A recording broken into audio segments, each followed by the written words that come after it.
Viewers, আজকের ভিডিওতে দেখতে পারবেন পাহাড়িদের জীবন কত কষ্টের।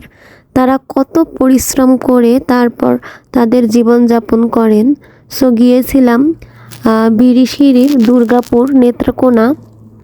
সেখানে পাহাড়ি আদিবাসীরা অনেক হাড় ভাঙা খাটুনি খেটে তাদের জীবন অতিবাহিত করেন। এই যে দেখতে পাচ্ছেন যে পিঠে যে ঝুড়ি, এই ঝুড়িগুলোর মধ্যে আছে 60 কেজি করে চিনি। এই চিনি তারা কাঁধে নিয়ে দূর দূরান্ত থেকে তারা ট্রান্সপোর্টে পাঠায়।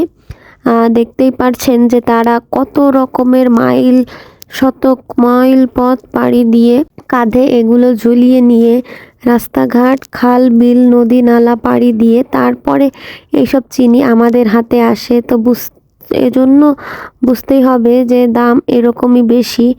আর এই যে দেখতেই পাচ্ছেন যে এই যে গ্রাম একদম ছবির মতোই সুন্দর। এত সুন্দর গ্রাম আমি আগে কখনো দেখিনি। আর এই যে পাহাড়িরা কাজ করে ক্লান্ত হয়ে দুপুরে খাওয়ার জন্য বিরতি নিচ্ছে। কেমন হলো ভিডিওটা?